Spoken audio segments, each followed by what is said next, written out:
everyone, and welcome to the OnlyLandFans show. My name is Kendall Lejeune, and our guest today is Jason Wollbrink. Jason Wollbrink is a full-time missionary working in Lima, Peru, who started a land investor business while living abroad in 2017. An experienced house flipper, he moved with his family to Lima, Peru in 2013 to start Fuente de Vida, a mission that helps restore families.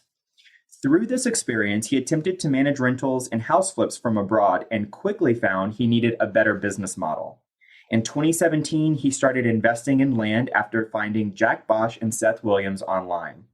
Now he actively deals in rural vacant land, having sold over 400 properties, ranging from half an acre to 1,000 acres in size. Jason, thanks so much for joining us. How are you today? I'm great, Kendall. Super excited to be here with the OnlyLandFans group. A lot of good energy in this group. I see you online. You're kind of up and rising stars. Great to listen in, and I'm really excited to be here with you tonight. Awesome. Well, thank you so much for joining us. I've been wanting to chat with you and have you on our call for quite some time now. I'm so excited that we finally get to do that. So let's just jump right in. Tell us a little bit how you got started in doing land deals. Wow. So it's one of those stories that leads into a story that leads into a story. So I don't know if we have enough time tonight, but long story short, I'm just a farm boy from the Midwest. I grew up in West Central Illinois, lived right along the Mississippi River in a small farming community. My grandfather was a dairy farmer. My dad's very active outdoorsman. So as a kid, my pastimes, if I wasn't helping on the farm, were hunting. We'd take our boat out in the summer and fish. And so I grew up in God's creation in the land, always was adventurous. I was actually a professional hunting guide when I was between my college years. I kind of did a off and on college years. And I did backpacking, hiked through the Andes Mountains, the Rockies, several different things. So I like being in the outdoors, and I knew that I loved landscapes, but I didn't really connect that until as I started to grow and develop and I had a family. I actually married a beautiful woman from South America, and we lived on the East Coast in the U.S. For several years. Then we moved back to the Midwest where I'm from, and I was in the construction industry. So construction industry, I did remodeling, building. It's a great industry to be in. Pretty hard on the body though, because I didn't learn how to just do construction management first. I was actually doing a lot of the work, and that grows. But when you have the skills, people are always looking for you to do things for them. So I made really good money, but I worked really hard, and there wasn't a lot of growth potential. I mean, I already had a team of guys working for me. So the next stage for a construction guy is usually house flipping. And this is probably about 10 or 15 years ago, when, Discovery Channel, the house flipping shows were kind of the rage. It's like, oh, we could do this. And my wife is really good with design and space and colors. And so she had actually done some study in architecture in the past. And so she would design and I would build. So we did this. We did some custom builds. We bought and flipped some houses. We liked it, but we'd also didn't know how to leverage. So we were doing this really slow, having a family, just in our 20s, just kind of doing our thing. So the interesting part of my story is what fast forwarded my business life. And I am actually I'm a born again believer. So I have very firm in my faith and passionate about that. And of course, I respect anyone's beliefs, but I really think that it was a God thing for me. It kind of went a different path than most people, but I actually dropped everything. So we came on a trip to visit my wife's family in Peru, and I visited a friend in the Amazon, and we saw that there were a lot of needs. It's a developing nation, so there's a lot of poverty. There's a lot of problems in the home. It's a lot of social and economic problems, and we have the underlying belief that we need to help build people's lives, show them the light and love of Jesus Christ, and also help lift them up. So we were here and we just got this conviction. We kind of got this aha moment of, what are we living for? We're striving, we're constantly working, we're in this rut. I mean, I work 12 hours a day and even on Saturdays sometimes. And it's like, what are we really doing? And so we got this feeling that we needed to make a change. And we followed that conviction and we sold everything. I had a brand new house I had just built for cash. And this was in 2013. I sold everything. I auctioned it all off, auctioned my business stuff. And one day, house, business, everything, even some of my kids' toys, we packed It's up all going. 13 suitcases. Now, we had some prep before this. It wasn't like just a spur of the moment. It was about a year process. Got it. And we actually got with a missions agency. We got some training. We got a plan together of what we were going to do. That's important in any entrepreneurial pursuit. But we came with 13 suitcases and 2 kids, and we came to South America and lived. And matter of fact, it's pretty amazing. I have a property, a piece of land given to me that had a building on it. I was able to restore and rebuild, and beautiful. I have a beautiful home now. We started a ministry center here. That grew. We moved it off of our property, and now they have their own building down the road. And we also have we have a couple of churches, school, outreach. My wife, last night, my wife has a big ministry called Mujer de Vida that helps single moms and battered women, and not just helping or rescuing, but she's educating, training, and helping build their lives and their futures, and makes a really big impact here. So the funny thing is how that's tied to my land business is I always struggled with being the MacGyver, the do-it-all. Being from a Midwestern farming family, I grew up in a culture where you have to be really handy. So when I got into the construction business, I was doing it all. Well, what you do there is you don't have a business, you just have a self-employment. And the self-employment is always based on your time. So you can increase the value of your time. So you might be able to make $75, $100, $200 an hour. We see this with lawyers, for instance. Right? They have a very high value for their time, but there's a point with selling your time where you're still in the rat race, right? So my challenge was I would always have the tendency, even when I was flipping houses, to always end up doing too much myself. And that's kind of that challenge. You could have that with land too, and I'll maybe get into some stories about that tonight. But it's, what is the most effective value point for the velocity of money in a flip? Usually I try to do as minimal as possible now. But back then I would want to make it look great. And you can spend a lot of money, a lot of time, and it doesn't come into profits. And so what I learned was in South America, the culture is very opposite. We're on the outskirts of a very big city. Lima, it's about 12 million people. And so it's a culture here that's very subcontractor organized. There's no reason to clean your house in South America because it's very affordable to have a maid come several times a week. And they actually look at that as a social development play. So in Latin America, why would you go and shine your shoes yourself instead of hiring the kid on the corner to shine them? Because you're therefore helping him and his family economically. That's very And so it's kind of a different mindset, but it made me understand the power of teamwork and community. And so as I built our nonprofit work here, I learned to become a better leader, to become more organized. And in that process, of course, I still had on the back of my mind, well, I took a huge pay cut and I have children. I actually have 4 children now from the ages of 7 to 15. So I've got 3 boys, a 15-year-old, a 13-year-old, and an 11-year-old boy. And actually they go every year. We go on trips. We go to the U.S. every year and we go out to properties that we buy, and I ride 4-wheelers with them around the land and take chainsaws and have them clear brush and stuff. Oh, I love stuff it. we could hire someone to do, but I'm trying to teach them the sweat equity part. Totally. And I have a little girl that's 7. And so as our family grew, in the back of my mind was always, what about my kid's future? I'm a responsible guy. I want to invest, And I did sell my house. I had some money, and I remember thinking, what should I do with this money? I'm not good at stocks. I don't have time to watch stock tickers all day, be a day trader. I'm busy down here. What can I do? Something virtual. So I went on this is probably 2014, 15. I kind of went on this journey of reading all the Robert Kiyosaki books and all the other finance books I could get a hold of. And so in 2015, we had been in South America for a couple of years, and I went back for Christmas for like a month to see family. And I bought a house that I thought I'll do a flip with, a foreclosure. But I thought maybe I should hold on to this and create passive income. So I turned it into a rental home, and I kind of, it went well for me. It actually was the first experience I had with single family rentals. Everyone has bad stories about them, but it went really well for me. Uh, I've got 8 more houses now, so you can see where that went. But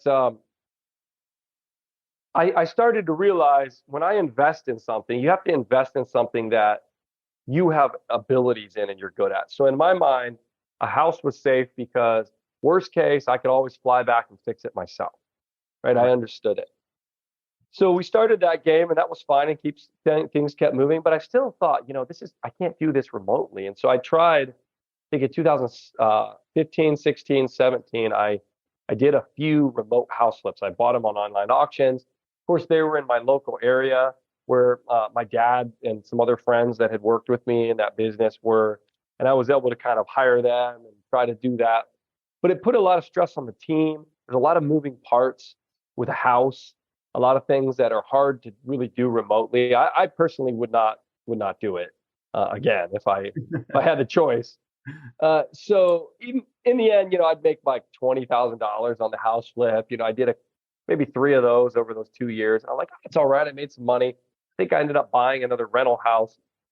But then I thought to myself, there's got to be a better way. And I read this book by Jack Bosch because I was on this hunger for learning. And that's a part of everyone's entrepreneurial growth stage is, leaders need to be readers. So I was reading and I catch this book by Jack Bosch called Forever Cash, I think it was called.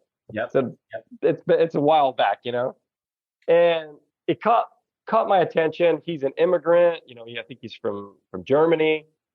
His wife is Honduran, and he had this concept that made a lot of sense to me because I was thinking a lot about passive income. Passive income, that was kind of my thought. Financial freedom. If I can get enough money coming in monthly to cover my bills, I can serve the Lord, enjoy my family from wherever I am in the world or wherever, God leads me to be. That's true freedom. Makes sense. So I read the book and it's talking about land. And I thought, wait a second, because I had looked at a lot of land because I always wanted to do spec home builds. And the Yeah. challenge is, unless you have funding and backing, I found it easier to do flips than a spec home build because I would have to buy land cheap and then get the funding to build the house. So a lot of places I had looked around at land, and being that I'm from a farming family and I had done hunting guiding and stuff, I really understood how to read topographical maps. I mean, back before you had all the hunt apps and all the digital apps and Google Maps, I was using topographical maps and scouting land. And so Wow. land made sense. Like I knew how to get around Got it. on a map. And so I thought, this is interesting because my family I grew up in, being a farming family, we have some inheritance of farmland and that my grandfather had and left it at my uncles and my dad and everything. And I understood the concept of farming and land. So farming might be more of a commodity type, maybe not exactly in our business model, but I understood that there's an eternal value of land. It's that forever income that Jack Bosch talked about. You hand that over to your kids. Really, a rental house is only valued by the land it's on. You could have a trailer, you don't own the land, it goes down in value, it doesn't go up. Absolutely. So I started to think, and it was like a light bulb turned on. And of course, I looked into this and I was starting to convince myself as I read that book and a couple others about the process, but I just didn't believe it. And I don't know, maybe some of your listeners are in that stage, but you find something new and you hear people talking about it and you think, is this guy a guru? Is it really going to work? Would anyone really sell it? I mean, maybe his numbers in retrospect, after having flipped hundreds of properties, they're a little juicy. They're a little idealistic. I think he had some samples like, I bought it for $500 and then I got 500 down and $100 a month for 10 years. That would be awesome if I could get a down payment that paid the property off and then terms. And I'm not going to lie, I've had that happen on more than one occasion. Right. But I can count them on my right hand, I think, if I really were to look at it. So It's the highlight. either way. Hey, land fans. Looking for your tribe of serious land investors? Join thousands of your fellow land lovers in the OnlyLandFans Facebook group. We're talking real deals, expert strategies, and game-changing connections you won't find anywhere else. This isn't just another real estate group. This is the community where land investors come to level up. Join us at OnlyLandFansGroup.com and join the conversation today. That's OnlyLandFansGroup.com. See you there. I thought about it and I started to talk to my wife about it. You might understand when you get excited on an idea, you start to talk about it and think about it. She's probably like, whatever, it's a fad. But I started to consider it and I started to look online. And I think at the time they had some sort of a training Jack Bosch did. It was live only. This is before they had all e-courses and everything, because this would be 2016, 17. That really hadn't taken off yet in that sphere. And it was maybe $5,000 or $6,000 to go to this training. I was interested, but I wasn't that interested. Like I wasn't convinced enough to go and spend $6,000 on something I didn't know if I would do or not. Right. So I kept looking for the internet, skim the internet, free information. There weren't groups like this on Facebook for free either. So it was hard to find, but I fell into Seth Williams, RE Tipster, and he has a wealth of information on his blog. If you go deep on his blog, there's a blog post that from years ago that's still live called The Anatomy of a Land Deal. And I think he broke the entire business down on there. If you want a free, whet your appetite course, that blog post really caught my attention. So he was doing a training and he still has a really great program and system. I'm really good friends with Seth now. I'm speaking with Seth at a conference in May, and I've stayed on and kind of updated on his system. I'm like grandfathered in, so I've reviewed his course as he's updated it and modified it. But at the time, he had a course option rather than paying up front, a couple grand. It was like you could pay month to month, and then every quarter that you fulfilled, you would get released another section of material or something like that. So long story short, I was such a tightwad at the time because I just wasn't convinced in the business model, right? And this happens to many, many of us, I'm sure. I'm not the only one, but I did like the first 4 months and I set up the website and it was all on the acquisition side. So I set up a website and I got a postcard at the time. That's what he was doing, which never went well for me. Postcards, I do blind offers now, but I set up the postcards, I got the branding, I got an LLC set up. And what I really liked about Seth's course is he has such an organized system that it's step by step. It really challenges you to actually take action. So that helped me. But then this was 2017, end of the year. I started a little bit of marketing, started to get the phone, all that stuff going. And I think I bought like one property or two properties. And I was looking to buy infill lots in Florida, which is the complete opposite business model of where I'm at now. So now, why did you decide on infill lots to start? So once again, working in Latin America, and I probably speak Spanish better than I do English. I noticed here in Lima that there were quite a few companies from the US, and Lima being a big city, land is sold here by the square meter. And it's in some places it's $1,000 a square meter. So it's very expensive. Yeah. And they build up, of course. And so a lot of people were looking for investment security. And in countries like this, people can, like, there's squatter rights. And so it's not always that safe. If you buy the land, it could have title issues. They don't have title insurance and all that. So there were some companies out of Florida that I noticed doing marketing back in these early days of my research. And they were selling little lots in random Midland, Florida, and Central Florida for like $25,000. They were offering owner finance. And there was a ton of interest from people from South America and foreign buyers. And I thought, this could be something. I always think that a business prospers as it helps people. The more people that it helps or improves their life, the more it prospers. So I thought there could be an opportunity that I could get better quality land, better deals, and offer that potentially to Hispanic buyers, right? So that was kind of my initial idea. My business did not develop that way at all. I have sold several lots in Florida in the early days to Hispanic buyers, and they loved them, but it just went another direction. But, the bigger picture of my story is I got started and I bought several properties. I want to say I bought like 4 or 5 properties in Florida right away. But then I had to do something with my mission work I had to go back and do like a year of training and fundraising for a next stage of what we were going to do. So I kind of looked at my schedule and I went, I got way too much going on. I can't be building this and go travel with my family and do all this. So I just took a little hiatus there. And I actually stopped the course before I got to the disposition side and the sales side. Oh. So when we were back, every weekend I would travel and speak at events and do fundraising for our mission work. And in the week, I was actually staying in my hometown and got to see my family and everything. But I I kind of told my dad, I don't have anything to do during the week. I'm a little bored here, you know. So I bought 5 properties, houses. Again, I fell back to what I know, and I started flipping those houses in my spare time. So what happened was I wasn't convicted yet and didn't believe in the land system yet. This is 2018. So I hadn't convinced myself enough about it. So Right. I finished flipping this house and I was working on it in my spare time. So it took like 6 months. We sold it for cash and we made some money.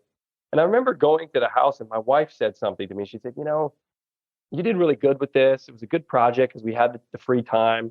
And I know you were my older sons were kind of helping me and learning. But she said, that land thing you were working on all last year, she said, I get this feeling that maybe you should have been working on that right now. That was prophetic. Like I actually was kind of mad because I'm like, hey, we got to celebrate what we did, not what we didn't do, you know. Right, right. But she really was speaking the truth, and it just put a little light bulb on in my mind, and I thought maybe she's right. So I started looking back at that, like how would I get a list together? I didn't really send that much mail. I didn't really follow the system through. I still have these 4 or 5 properties in Florida I'm sitting on. I didn't. I think I put them on Facebook, but I didn't really market them on Zillow or anywhere else. So I made a determination at the end of the year then that I finished all those house projects. We actually came back to South America. And here I have a lot more time in the office because my work is a little more organized in that way. So I thought, you know what? It's time to just go gangbusters on this. So I got on and I thought, man, I don't learn the disposition side. And so I started to just learn it by default, trying things. The good thing is I'm adventurous, so I'll try anything once. And I sold those properties and I thought, I'm going to do terms. Because I remembered old Jack Bosch's book and how the cash flow thing. And I thought, this is better than rental houses. There's no toilets, no tenants, no termites. Not to do anything. So I sold those 5 properties in Florida on terms with like, a few $100 down and 149 a month, some low price terms deals. And I sold them really quickly. The market had warmed up in that area. Of course, I probably should have held on to them because those properties have gone way up since, but I sold them right away. And these were properties, for those of you that are listening, I want to say, I think I spent a total of $4,000 or $5,000, which is all I had to invest in getting the business started with buying the course, the LLC, and buying these properties. One of these properties in particular, I remember because the lady paid on it for 5 years. And just maybe 6 months ago or so, she paid her final payment. And I'd probably bought the property and held it maybe 10 months to a year since, when I first bought it because I had that hiatus. But I bought it from a lady for $500. Okay. And if you don't believe that you can buy undervalued property in Florida, you can see it's a disclosure state. So you can see every sale transaction and public record. So I could open up the assessor site and I saw that woman that sold it to me for $500. It was I think Chinese lady that was going back to China or something had happened. She had moved out of the area, and she had bought the property for $40,000 a few years before. Now this could have been the previous recession and all that kind of stuff, but I saw that and I went, "There's property value here to be picked up by the convenience of they just want to get rid of it in a quick sale and get it off. They didn't have to pay. She didn't want to pay property taxes." So I sold that to a lady for like $5,000 on terms, and she paid me, a couple $100 a month for 5 years. So that was interesting. And what happened when I did the terms deals is it seemed to take the risk away. So suddenly, when I was looking at the land business, I was looking at I need a subscription for data, I need websites, I need to send mail. This is all money out of my pocket, my hard-earned cash. Where I couldn't see anything. And the hardest risk in the land business is to build a system of marketing because there's a lot of bits and pieces. There's a lot of moving parts. So what happened was suddenly I had, 5 properties sold on terms and I had, I don't know, maybe $700 or $800 a month coming in from the terms. And I basically said to myself, this is going to be my operation cost. So I put that seed money in to buy those properties, $3,000 or $4,000. That in the next several years, I think I might have sold one more. I had about $1,000 coming in terms deals and notes. And I said, I'm good. I'm going to spend $1,000 a month for the next 6 months on mail and then the other little bits and pieces, subscriptions that eat you up. So it wasn't a huge budget, but I had a steady budget. And so then I found some more deals. And then I ended up having a guy reach out to me that had multiple properties in West Texas. And they were 10 acres, 20 acres. They were larger properties. There were some challenges in West Texas because they don't have a good GIS mapping system. It was really hard to figure out where the properties were. Matter of fact, the guy that owned them had inherited them and didn't even know where they were. Never been to them. Right. So I think for $6,000, I bought, I don't know, it was a total of, it was cut by 150 acres in multiple parcels from him, 10 acres, 20 acres, 40 acres, desert squares. And I only put them on Facebook. I didn't even have time to get them on Zillow. And I offered terms. And on those properties, I got the down payment, doc fee, and the terms on each of those. I sold them all in a week. Now, this actually happened right before as COVID started to warm up. The business was really warming up for me, and I had the systems rolling. And so, of course, there was a boom for land anywhere, particularly places like Texas that were perceived to be more, freer, less strict. Right. And so everyone wanted rural land. So they sold really quick. And of course, I was selling terms. And I got my investment capital back. I sold them. I went, wow, well, that's cool. Now I have $2,000 coming in on terms a month. This is awesome. So that first year, like 2019 into 2020, I really just sold a ton of terms, and I got a lot of low price properties. They called me. Some friends called me the Wolf of West Texas because I would just buy and sell West Texas like crazy, and it was amazing to me. I could go into details about how I did self closes on a lot of properties. I learned a lot about title work. Pretty amazing what you could do with those type of properties. But I learned the business fundamentals, and then in 2020, right as COVID happened and stuff, in that time frame, I actually had an opportunity that really jumped my business up, and it stepped our business up into larger acreage and larger dollar properties. And I had a lady come in through our website. She put in found it. I don't even think we had mailed to her. I think it was just like an SEO lead, and she had I believe it was 100-acre property, 100 or 110 acres in Missouri, central Missouri. Well, I'm from West Central Illinois. I grew up on Lake of the Ozarks, so this is maybe 2-3 hours from where I grew up. We used to go down there all the time, so I kind of was familiar with the area. It caught my attention, and I saw the price she wanted, and I offered her just like a lowball offer. I was like, I don't have a ton of money for that. I'd have to get capital for that, so I just offered her a lowball offer. I want to say I offered her like 60 grand, and she was like, "Oh, I've got $100,000 offer," and I'm like, "I'm sure it's worth it. It might be Ozark and hilly, but it's probably hardwood timber, probably beautiful land. I'm sure it's worth that." I said, "I'd take that for sure." Well, then a couple of days later, she calls me and she goes, "Oh, that person, they just ghosted me. I don't think they were serious. Could you tell me about yourself and your offer? Because I just need to offload this property. I have some other investment properties I need money for." So I talked to her on the phone and had a good conversation. I never talked to the husband. She said his name was Bobby and he was listening. He goes, "Bobby really likes you. I think we'd like to talk about this process." And I said, "Well, it's real simple." And I just so happened that I was going to travel the next week to see my family. So I'm in South America on a phone, on a voice over IP app. She doesn't know where I'm at, talking to her like I'm her next door neighbor. And I'm saying, hey, one condition we have is we'll sign a purchase agreement for that. It's a cash offer. I'll close within 30 days, but I need 10 days to go and actually walk the property and see it for this type of a purchase, because I hadn't bought anything that big. And all the stuff I was buying was like probably 10K and under, if that, maybe 5K and under up to that point. So it's a little bit bigger risk. And she's like, "Oh, that's great." Well, I happen to know I was going to be in the area. So I just, like, the next day I flew out, we did meeting with the family, and I drove down. I took a little field trip down and hiked the property. There was a 20-foot waterfall on this property. It was amazing. It was an amazing property.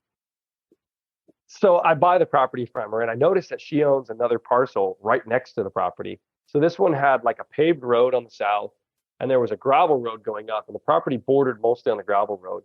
But there was a 12-acre piece that would give it perfect access to the paved road. And there was a little pasture and a barn there, and really pretty. "Oh, I don't want to sell that," she says. So I just went ahead and didn't push it, and I closed the sale with her, and I figured now I have rapport with her. So I just gave her a call and said, "Hey," I can't remember what holiday it was, but one of the holidays had passed. I said, "Hey, how was your holiday? Thank you again for doing business with me." Very important point on following up after the sale. I said, "Hey, I was at the property. I really love it. Beautiful property. I'm an outdoorsman. I'm not sure what I'm going to do with the property right now because I thought, maybe I'd develop or do something with it. I wasn't sure if I just flip it straight. But I said, is there any way you would sell me an easement for easier access? Because, that gravel road kind of has to go down through a ditch to get to the other part of the back part of the property across this little 12 acre you said you're going to keep, just over a corner. I would just make a little easement. I'd pay you for it. I don't think we really want to do that, but I'll talk to my husband, So I call her back, and actually she calls me and she goes, we won't do an easement, but we'll sell you the whole property. So she went from a no to a maybe to a we'll sell it to you. And of course her price was higher and we negotiated. And I paid quite a bit more per acre for those 12, but I knew that there were gas lines and power lines. I had been there and seen the markers, and I knew that there was a build site on it. And so in the end, I ended up with 122 acres in central Missouri. And I want to say I was about 93,000 all in. And actually had a credit line in my house business that I used to buy and flip houses. And I used that credit line to buy that property. So I'm a little nervous about this. As I mentioned to you guys, I'm a conservative investor. So I'm always nervous doing a new step. Here I'm in debt now for 100 grand. And I told my dad before I bought this, I said, what do you think about this? Because he'd helped me with house flips. And he goes, oh, that sounds risky. He goes, maybe you should stick with the smaller, cheaper property. So I drive him down there to see it before I came back to Peru with my family. I said, I met a broker. We're going to drive down. I said, let's go down on the weekend and we'll check it out, walk around, bark the corners, and we'll meet the broker. We go down there and the broker says, he goes, man, he goes, I've looked at the comps and you told me you wanted to move it quick. So I've got a price that I think will move it really quickly. I might even have a buyer lined up already. And he said, we'll sell this for 197K. And I was in it for around 90-ish, So I didn't say anything. We got in the car and my dad goes, I think you'll do all right. I think you're going to do all right. And long story short, 7 days later, it sold. So I fly back to my home in South America. I'm unpacking my suitcase. Broker says I got it under contract and I close in a month. So it sold in 7 days. And my dad is power of attorney for me when I'm down in South America. So he goes to cash a check or sign something at the closing. And he calls me up afterwards and he goes, I've got some money laying around. I'd like to invest in land. Do you have any more deals? So he's one of my top money partners now. Oh, I love it. I love it. Friends. So that's like the version of a super long story about how I got into land. Oh my gosh. No, that's fantastic. So many great points in that. I mean, so many incredible takeaways. So you went from investing in these small infill Florida lots and then went to Desert Squares, and then your first deal was that, or your first really large deal was that 100K profit. So quite the journey. What would you tell people who are, working in infill lots, or they're doing smaller deals and they want to take a bite out of the bigger apple, but they might be a little bit nervous or afraid to do that?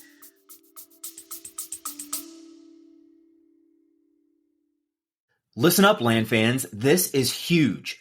We're bringing you the one and only Pace Morby, star of A&E's Triple Digit Flip and the mastermind behind $450 million in real estate deals. He's coming to our virtual meetup on Thursday, December 5th to share how he's applying his creative financing genius to land deals. Head to olfmeetup.com to save your spot today. That's olfmeetup.com. This is the kind of opportunity that changes everything. Well, there are several ways of approaching it, and everyone's different on their risk tolerance, etc. But I'm a pretty conservative investor, and in retrospect, if the deal's right, the money will find you. Okay, so I always thought, and I slowed down my growth because I always thought that I had to do it with my own money. So if you notice in my story, I'm slowly buying and fixing up homes, rental homes. I'm trying to do it with low debt, do it with my own money, which is okay. It's given me a strong financial position over the years, but it's definitely not the speedy path to growth. And so collaboration is very, very key. And I always look at everything that you need, you're going to find those resources in people. The human resources are the most valuable thing that God put on this planet. So one thing is, if I were to do it, I would put my money into marketing. I would build out beautiful mailers, whether it's text, whatever you're doing online. I would spend my money and time marketing, and I would get good to talking to people on the phone. Selling yourself, sales, really buying properties is sales skills. So when you get on the phone, that's where the money's made. The more you can get people to talk to you about their lives, I myself, and then I have a COO that kind of helped me run operations, and he does a lot of the intake. Both him and I have a skill, which is nothing special. We're not super intelligent, but we're very good at talking to older people on the phone. And if, generally speaking, we have this wealth transfer right now where the baby boomer generation has inherited a lot of things for their parents that passed away in the last 5 to 10 years. They're getting older. And so there's this transfer of wealth. And so they're looking to sell things. And people want to do business with people that they like, people that they feel they can trust. In real estate, you're selling trust. A simple, easy to understand process with people you can trust. So I would put all my funds and time and energy into marketing, building good rapport with sellers, getting them to sign the contracts. And then I would find someone, a money partner, an investor, someone like myself. I've done this on occasion with other people. It's not really my main business or focus, but there are a lot of guys out there that will fund the deal and coach you through it. There are guys that have experience, have systems. It's a second set of eyes and due diligence. Now, you're going to pay more for that money for sure. So if you just want somebody to do a hard money loan or just a straight money loan, there's a lot of options in the land business. A good friend of mine is Brad DeGraw. He's one of them. There's so many others.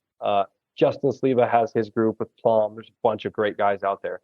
And, their percentages are going to be lower, 20, 30, 35. The splits are going to be different.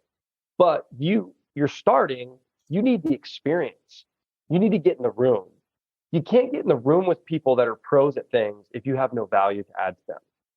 So what gets you in the room with them is that you bring a piece of value and you say, I've got a deal. The benefit is you make money. The benefit for me is that I learn from you. And I would find the deal, source it, and then I would reach out to some of these guys and I would get on the calls with them, and I'd be happy to pay them 50 or 60% of the deal, because 40 or 50% of 100K or 50K is a whole lot better than 100% of nothing. Absolutely. Right? And in that process, once you work with people and you do maybe 6 to 10 deals like that, you're going to figure it out. And maybe then you'll be able to do it yourself, or you'll grow or merge. And that's how I would approach it if I could, roll the clock back a few years and speed it up. Right. Yeah. No, that's fantastic. And so, did you have any type of like mindset blocks around like really large deals? Like you mentioned, I know your bio mentions 1,000-acre deal. Did you find that there were mental blocks that you had to sort of overcome to kind of move into that territory to be able to say, yes, I can do this? So having had to work so hard for the money in the house flips, I happen to have a friend who's he's kind of like an older brother to me. We've been friends for years. We actually met years ago at a pastor's conference. Oddly enough, he was a pastor at a small church, and then he started his own business just to make a living and survive. And he got in the oil business, got mentored by someone. He was in an oil recycling business out of Houston, and his business he sold for $500 million. So just a couple of years ago. And so I've seen him grow. And every time we get together and hang out, kind of like an older brother, mentor type guy, I mean, we spend all night talking. And I remember him saying something to me a few years back. He said, Jason, one of your biggest challenges is that you think making money is hard. He said, if you understand how it's done and how the game is played, making money is the easiest thing on earth. He said, in your mind, there's a mindset blockage where you think you have to work hard for it. So I noticed that we learn about money, we learn our mentalities or mindset, usually from how we grow up. I'm from a great, honest, hardworking dairy farming family. But as I mentioned in my story, My dad had a hard time understanding that. And when he went down to that property, he even flagged with that very first one I told you about that kind of jumped our game up. He walked with me and flagged a bunch of areas that he thought we should get trails cut and maybe some clearings done and stuff. And the agent said, I wouldn't do any of that. I would just list it as is. And if it doesn't sell, then you can go in and do it. And so he had such a hard time understanding. We didn't, and I told him, I said, we didn't lift a hammer. And we made that. So I would say that for my own mental blockage, I remember thinking with the land business when I started, I thought, man, is it possible to get something that will consistently make you $300 a month in profits and only put in $3,000, $4,000? Is that possible? Because with a house, you had to put in $100,000 to maybe make that much, or $50,000, depends on how you leverage it, how you do it. But your cash flow is not really high on rental houses. Right. And that was a challenge, a hurdle. And then once that happened and it became easy, the next hurdle was like, could I make $10,000 cash, just profits on, a desert square? And then oddly enough, in the land business, you face all kinds of types of people, and people, can be pretty trusting at times, just like they get bad raps for, people that don't trust you. There's some really crazy trusting people. There are people wiring me $10,000 cash. Just send me a deed. Just sign a deed. I don't need to go through title. Give me your bank info. I'll wire it tomorrow. I mean, the most I've had wired to me directly, just a few months ago, I had a guy wire me $54,000 cash. Didn't want to go through title. Just wanted to buy the property today. He actually wired me $54K. He wanted to do a terms deal over 60 days. He wired me $54K and $10K and then $40K. 3 different times. So 100,000 plus. And so what the challenge then was like, wow, 10K. I was like, oh, this is awesome. And I remember thinking, I want to buy a new car for cash, just want to buy a nice new ride. I just need to, like 20, 30K I need to make. And did this land thing do that for me? Well, sure enough, it did. And then I remember the mindset was, that jumper was, is it possible to make 7 figures on a deal that you don't lift a finger on? Right. So that happened. That was actually a huge accelerant for me, because I just realized, and it kind of clicked. I realized deals are all the same. Matter of fact, the smaller properties, and we do everything. I only buy 5 acres and up of rural land. So I sell a lot of hunting cabin properties. Right now in inventory, I've got a 904 acre that I think I'm going to have sold, and that's a 7-figure profit, not a 6-figure profit. Wow. But that's a whole nother story. We'll maybe do another call later about that. Yeah, I'd love it. It's still in process, so I can't really talk about it. But then I've got a bunch of 5 acre, 10 acre, 14, 25 acre. So a lot of the stuff is smaller stuff.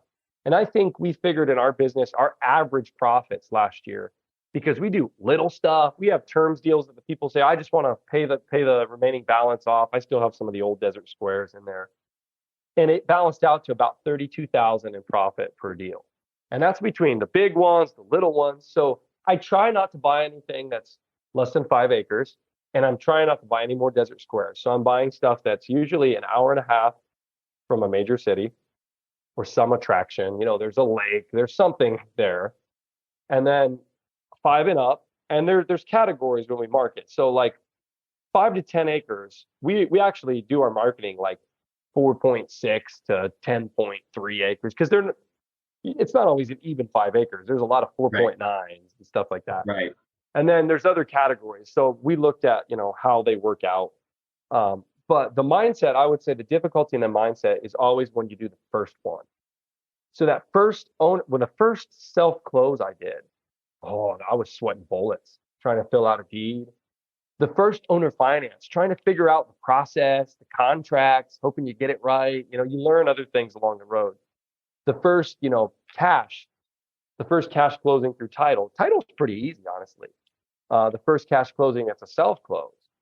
The first, maybe 4 or 5 figure close, the first 6-figure close. Then you're going up into 7-figure, and then fundraising and doing a collaboration. So that 904 acre, I actually have 4 investment partners that we formed an LLC to buy that under.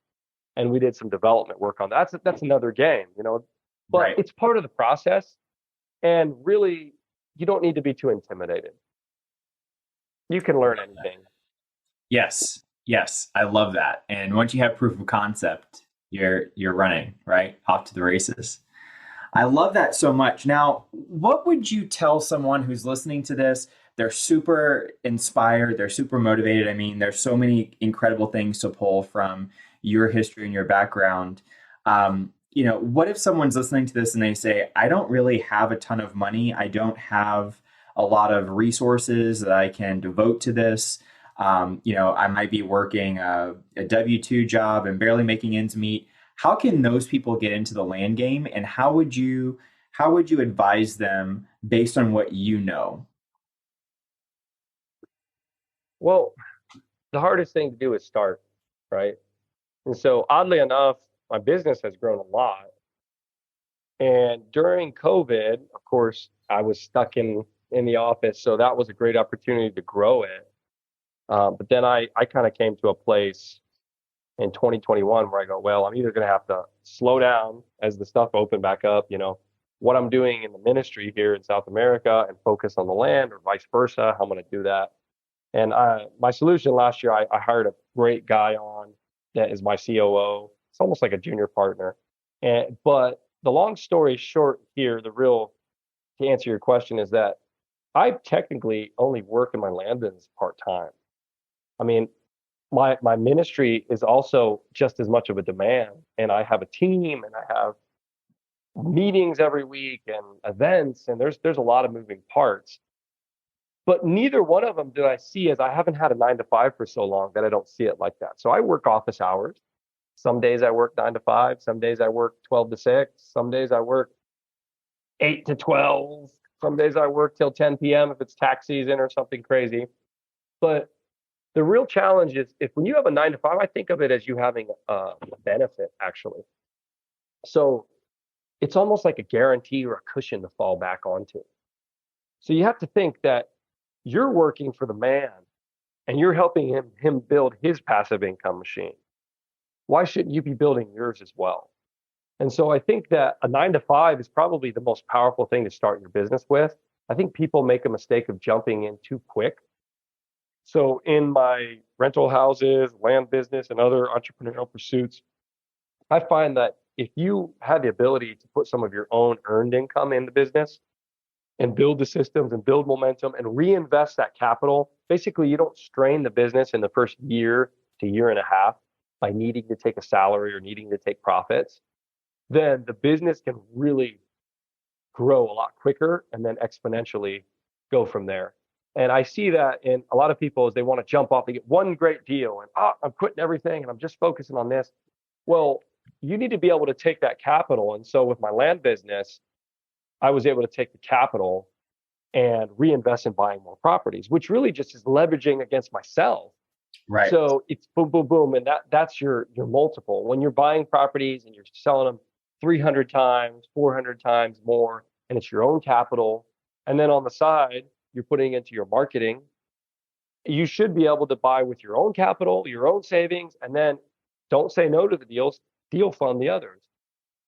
But if you have the 9 to 5 paying the bills, you're running your monthly budget, your kids are eating off that, you're paying the mortgage off that, then you don't have that financial pressure. And people, when they have financial pressure and stress, in my experience, we don't make great decisions.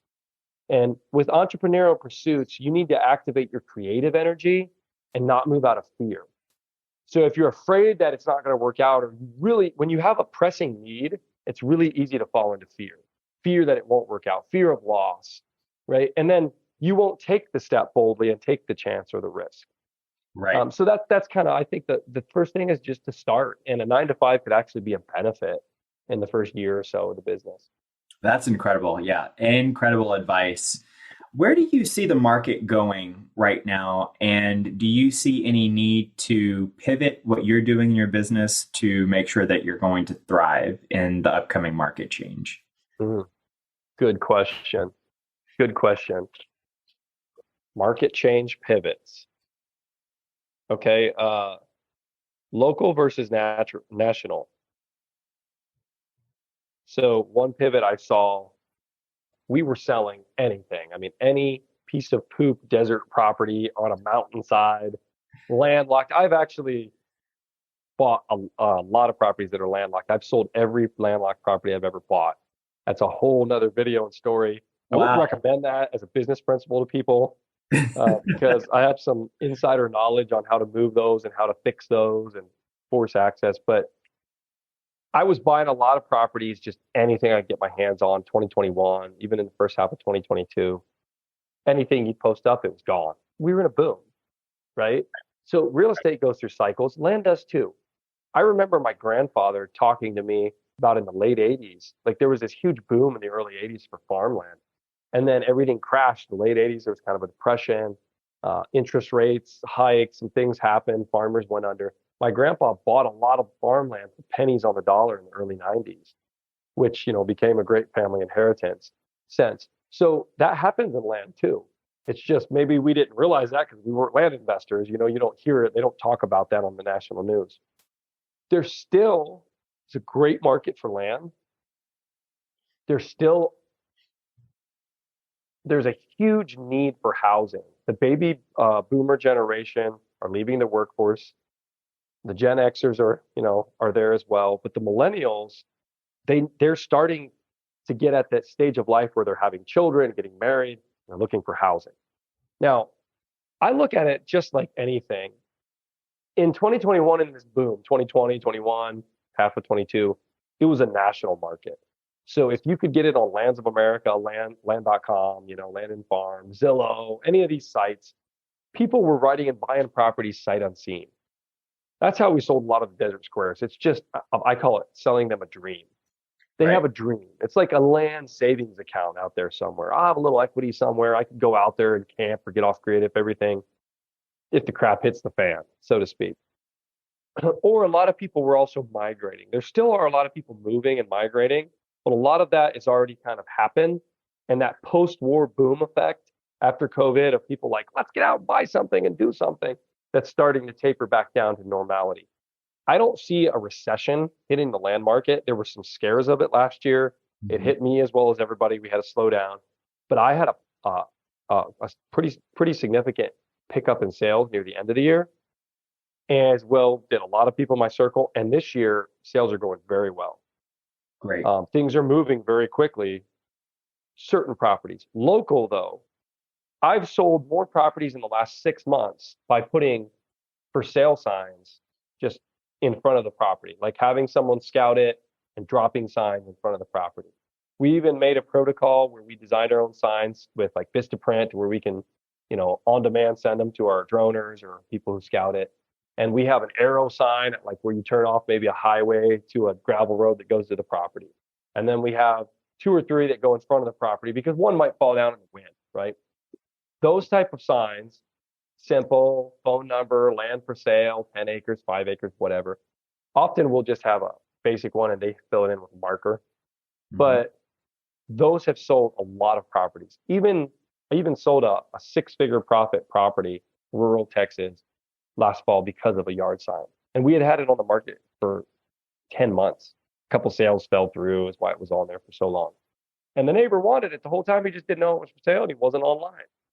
So I'm seeing a twist there in that there always has been a local market for land because people live in the city. They want to move 10 minutes outside the city and they want, 20 minutes outside the city and build their house, their dream house, put up their double wide. People have always wanted that, have a homestead, a little farm.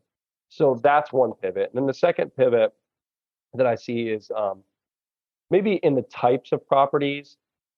For instance, I can only speak as an authority in the rural land. There still is a huge demand for working class properties. Justin Sleva calls them bass boat properties. I don't think we could consider them bass boats anymore with the price of everything and inflation, but I would say like the $30,000 to $80,000 properties go super quick. I'll give you an example. We bought a property in a county. It was a 4.9 acre. It's 500 yards from a lake, a mile from a marina.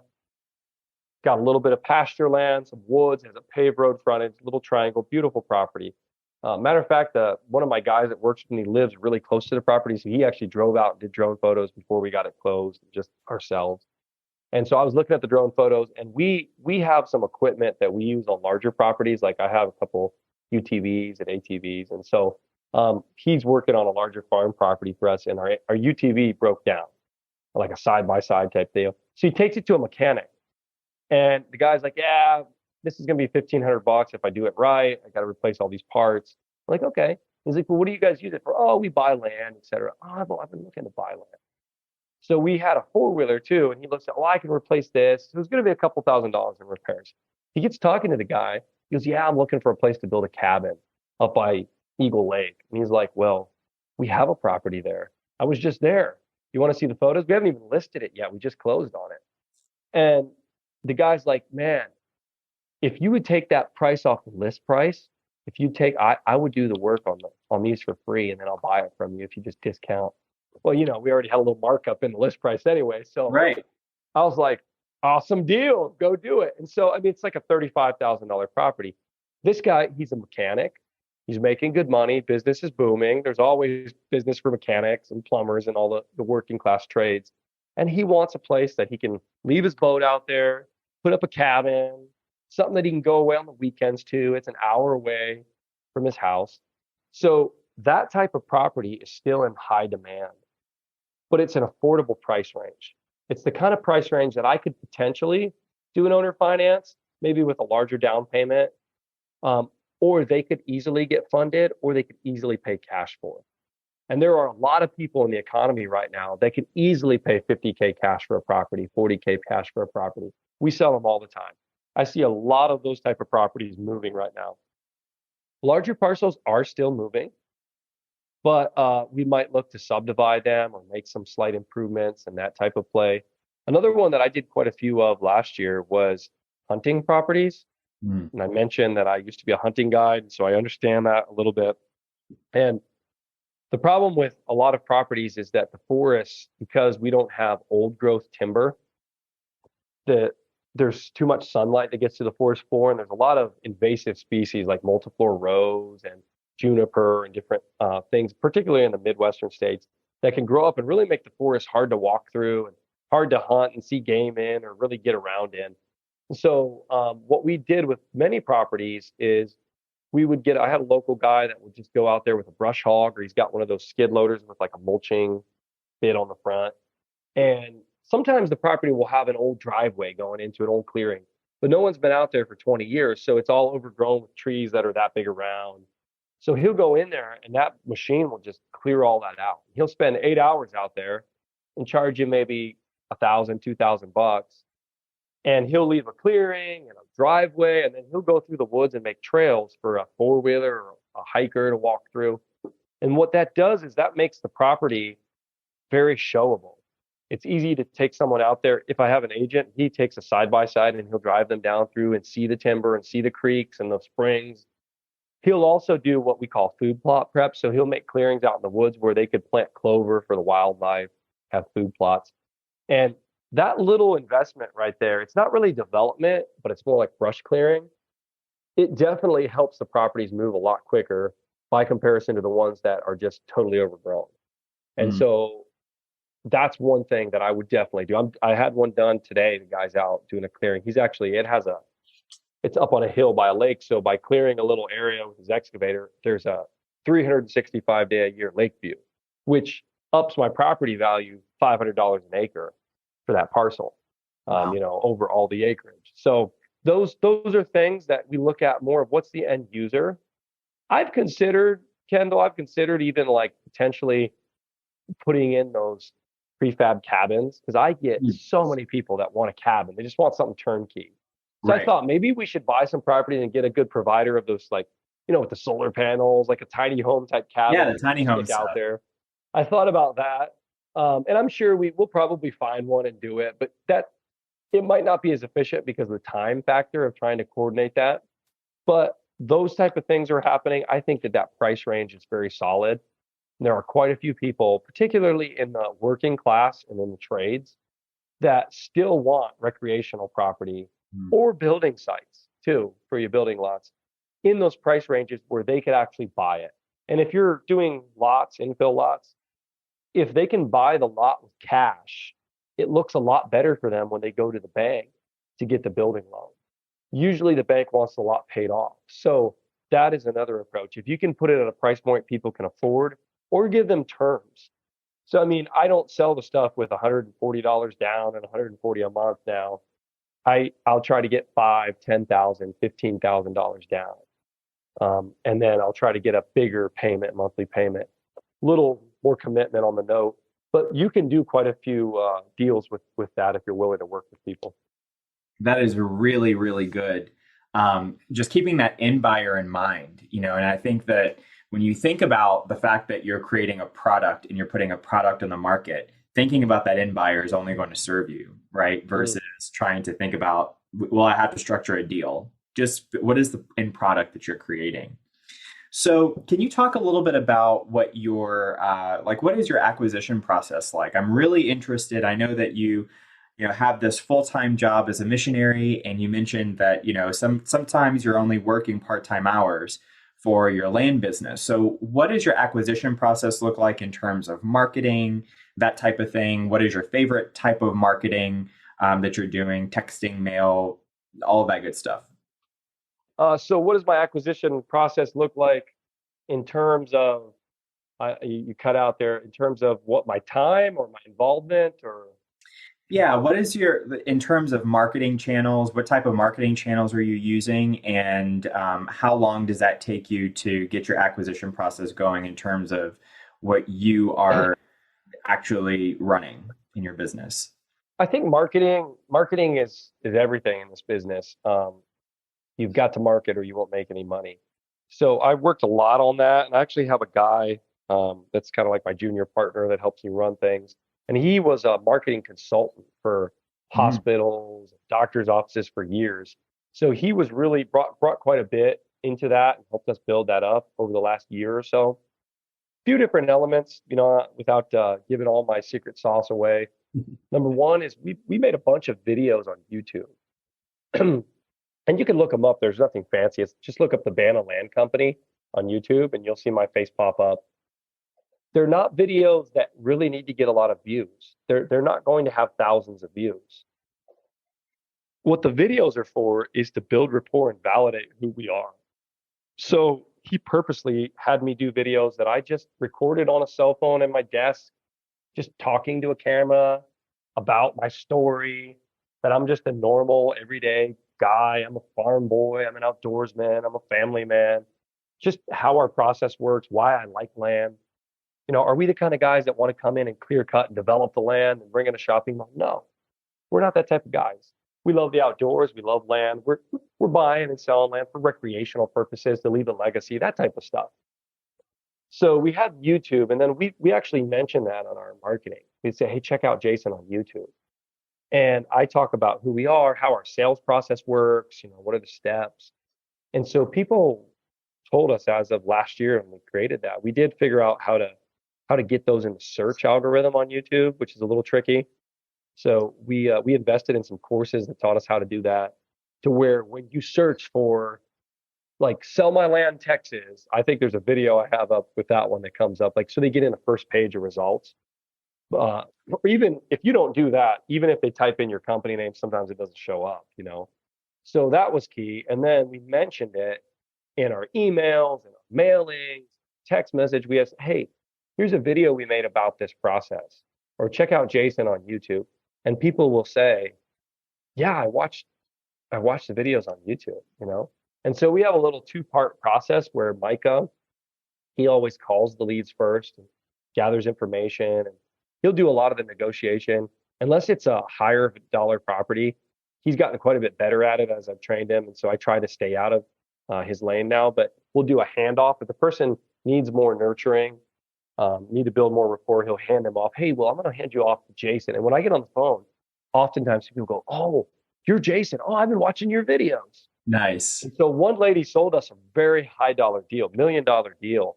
And she said, I got 17 offers in the last 6 months. And I was like, my goodness. And I'm like, why'd you call us? And she said, because I got on and watched all your YouTube videos and you seem like a really nice guy. And I thought, well, that's good. I hope I seem that way. I don't think it's as much as having a great public speaking personality is it's just getting in front of the camera and putting a face to a name. Now, Right. oh, you're not a scammer. Oh, this is a valid company. Oh, I would like to get on the phone with you and help you out. So that was one. Um, in our process, I send only blind offers, and I still do. And a lot of guys say neutral offers, postcards, neutral letters. There's all kinds of things you can do.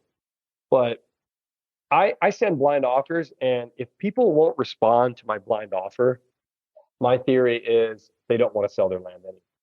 So after our blind offer, we'll send them a follow-up text message. And we do a lot of text marketing. We've done cold text marketing too. I have not got good results with that, at least in close rates, a time waster. But basically, we send them an offer, and I look at that blind offer as just a starting point. So if there are improvements or the property's really nicely located, we'll go up from there. And a lot of times we go down. Hey, it's on a steeper slope than we thought. Or, we tried to go out there and we don't go out to them. We have somebody scout an agent or a droner or something. Man, that road in is in rough shape. That affects the property value, and it does. And I don't necessarily nix the deal because of that. I just say this is the best I can do. I know you're expecting more, but this is the best we can do. And when you're honest with people and you're open with them, a lot of times people will do business with you. So I figure that that's a good starting point. Then how we source our data, it's really important. I see a lot of guys, and I sent blasts of mail. I mean, I would blast the whole county. But now we got very specific, and I started to look at the people that actually bought from. So one state in particular, I never bought a property from an owner that lived in the state, only out-of-state owners. And I was sending all this mail, and I thought, man, after thousands and thousands, and these pieces of mail cost you like 50 cents a piece, right? So it's some real cash. I thought, why am I doing something that's not effective? One of the laws of marketing is you need to have a dollar for dollar return on marketing. So I simply decided that I was only going to mail in that state out-of-state owners. Now we have modified that. Like there is a region where we really wanted to buy more land, and we noticed that people might live in a city further south, a few hours away. So we would cut out regions, and we basically say anyone that's in the state but out of this county, and this county, and this county. So out of region, right? And you can do that with data tree and other data sources. But what that does is it pares down my marketing. Now I have a VA that screen scrapes and pulls the data. We don't just download the list. He goes on manually and spends the week building a list. He gets rid of every bad access property, every landlocked property. There are groups like propertyaccess.io that will do that for you, but I had mixed results. So this guy, it's perfectly accurate, who works for me on an hourly basis. And my lists are way smaller. So mentally I go, I should be sending more mail. Maybe I'm sending 2,000 pieces of mail instead of 10,000 on that mail. But the time that I save with all that wasted follow-up and phone calls and research to realize that it's on a mountainside or there's no way to access it, that it's junk. The resources are saved, and I save myself a lot of time and money. And what I do is I get quality properties and I buy. And what that did was really just I only started that in the last year. But it really has eliminated my time in the acquisition process, because I used to, first half of last year and any time before that, I would spend 20, 30, maybe 20 to 30 hours a week looking at properties. All my time was spent looking at properties, right? Reviewing properties, reviewing deals. And so now most of that's eliminated. Of course, training your team is very important. So that guy is a full-time VA that works for me. He's actually a surveying engineer from Venezuela. So he knows how to read maps, meets and bounds, deeds, everything. But I trained him in the business, and he does all my lead polling, filtering. He does a lot of my due diligence mapping.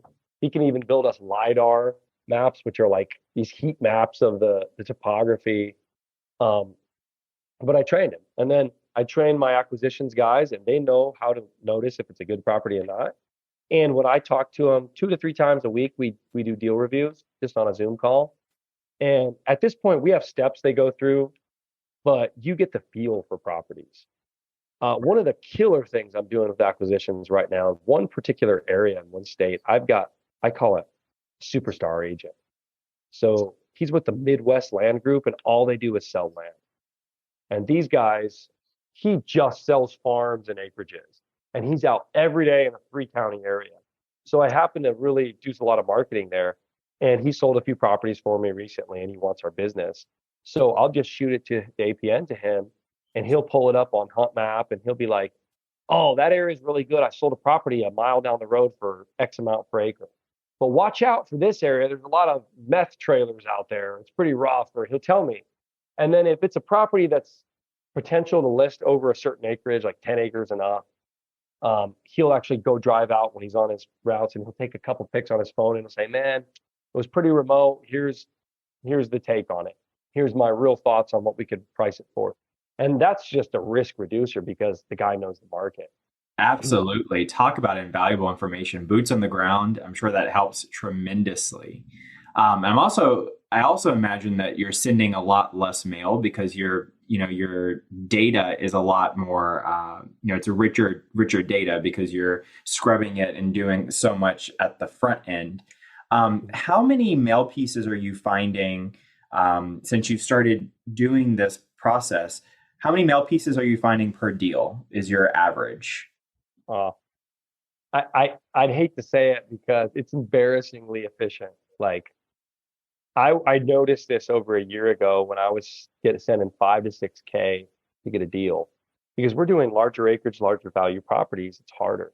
Sure. And now I won't say it's only mail because it's the whole system. So we have multiple SEO optimized sites. I've got hundreds of blog posts about land that I've SEO optimized and backlinked in those counties. So it's like how, legal or physical access in Missouri. If you Google that, you'll find one of my blog posts. You go on YouTube and how to sell land in Texas, sell my land Texas. You'll find one of my videos from one of our brands. So we've done a lot of work.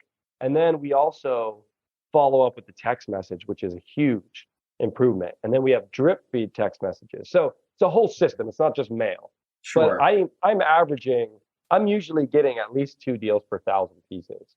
That's fantastic. But as I mentioned, it's not just 1,000 pieces. There's a whole machine of research, of follow-up, the texting, the conversation. So I'm putting a lot more money into that 1,000, 2,000 piece mailers than just a regular down the list and send them. Absolutely. No, that's incredible. Wow. That's so good. So much good stuff to take away from there. What would you say is one of the biggest surprises that you've had in your land journey? What type of surprise do you mean? Personally, in a business? I mean, it's anything that comes to mind. Whether it's what's the first thing that jumps out is what is one of the biggest surprises that you've had? It can be whether it's emotional, a deal that you didn't expect to happen, or what comes to mind. I guess I'm always surprised how I grow and God continues to bless me. And I think that, my wife and I have made quite a few counterculture decisions that went against the grain of sacrifice this in order to improve your career or to make more money. And we actually kind of went the opposite direction in a lot of things. We pretty much since we've been married over the last 16 years, it's been like time after time we've done that. And it seems like those fruits are starting to grow and bear. And what I see is I'm just blown away by the goodness of God and how things start to get easier. And so this whole idea of life, business, it should be an enjoyable process. We're here to give our best gifts to humanity. And I should be able to do that every day. I should enjoy the process. And so I'm at a place where I think if I'm not enjoying it, I need to release it. And so sometimes that's, you get shiny object syndrome and run after something else. And you need to release it. And so the surprises for me are how when I do less, I seem to make more progress. Wow. And so I always am asking myself that philosophically. And maybe it's just that Praetorian principle, 80-20 rule of focus on the 20% of things that make you the 80%. Maybe it's just that. But I don't consider myself an extremely smart individual. I don't think I'm extremely talented or gifted. I definitely am not as techie as a lot of my friends in the land business. There's some amazing people. And I get in mastermind groups and calls and I go, wow. And so what surprises me is it's like, how in the world did I get in this room? I just ask myself that. And then also how fast things can happen really surprised me. And you guys heard my story. I mean, I left everything, came to South America, living on peanuts, doing the Lord's work, what we felt was our passion and calling. And I just really feel that God really helped get us into this space and has blessed us along the way. And as we grow and step out and continue to walk and do this and enjoy the process, it seems like it's amazing how fast it's happened. You see the business grow, you see your sphere grow, your own knowledge. After a while, you're not nervous and you know, I know more than I thought I knew. And it puts you in a place where you go, I'm never going to have to swing a hammer and remodel houses again. I'm not going to have to go back to that 9 to 5 and come home worn out, tired. And the biggest surprise, I think, Kendall, to summarize that is I spent about 5 years when I was at college, paying my way through college, laying ceramic tile for a living. I loved it. It's very artsy. I would do custom tile showers and stuff. But a lot of the stuff that made me money was just like laying a lot of floor work. And it's heavy, hard work. It's hard on your knees, hard on your back. I still have some arthritis in my knees from doing all that tile work. And I remember I'd be totally worn out. And I remember my son was born. I'd want to play with him. And I couldn't even crawl around because my knees would be sore from working all day. And I tell my wife all the time, can you believe that guy that was laying tile, sweating his buns off, right, had this in him? I would have never known. So never underestimate the potential that God has in you if you're just willing to take the chance on yourself and develop it. And you don't have to be extremely smart. You can get smart people in the room with you. They'll rub off, right? If I can do it, anybody can do it. And it's really, really an exciting journey. That is really powerful. That is really powerful. What's your biggest passion or goal you'd like to achieve at this point in your life? Wow. My company is called Banna Properties, Banna Land Company, Banna, the Banna Companies, Banna Housing. And Banna is actually a Hebrew word that means to build and restore. And so oddly enough, a money partner of mine in the land business, who I've just met in the last couple of years, he has a house in Jerusalem. So I'm going to be going there this year. And I'm kind of studying the Hebrew culture and everything. It'll be pretty cool.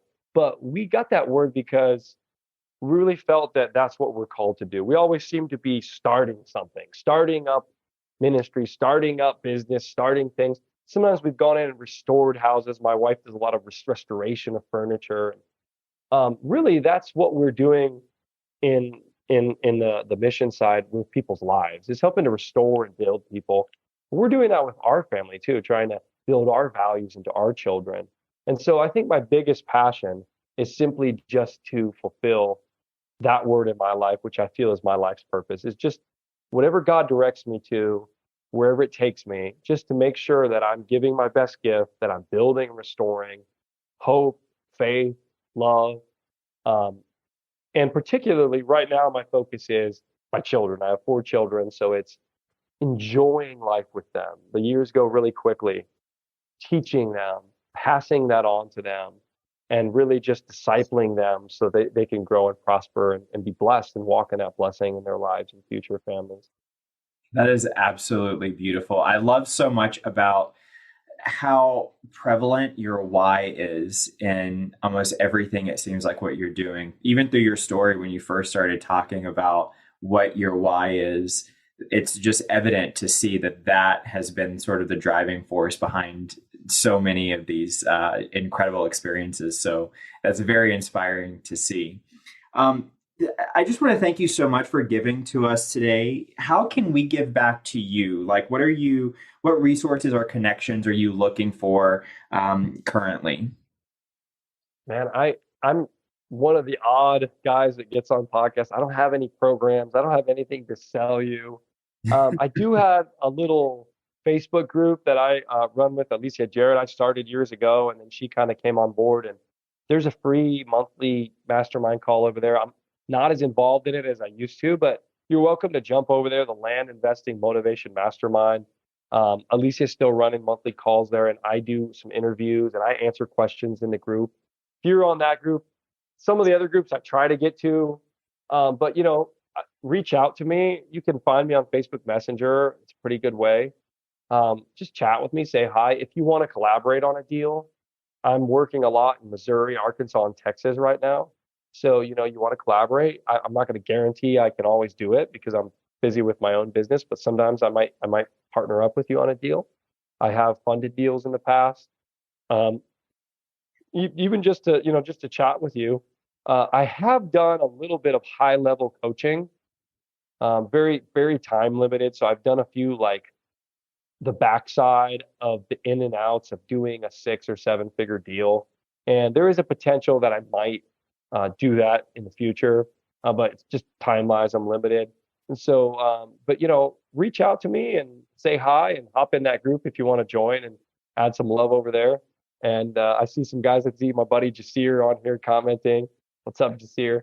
And I will be next month in Minneapolis at the Land Conference, and I'll be helping to lead a mastermind group there. And so you can reach out there, or just shoot me a message with anything land related.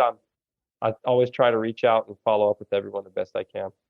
I don't want to take any more time, Jason. Thank you so much. You've been absolutely incredible.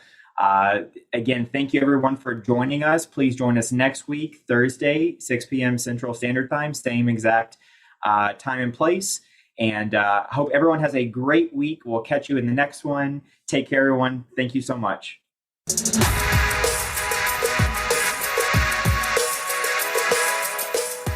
If you're interested in hearing from other 7-figure land flippers about how they've started and run their businesses, then join us at OnlyLandFans.com. Looking forward to seeing you there.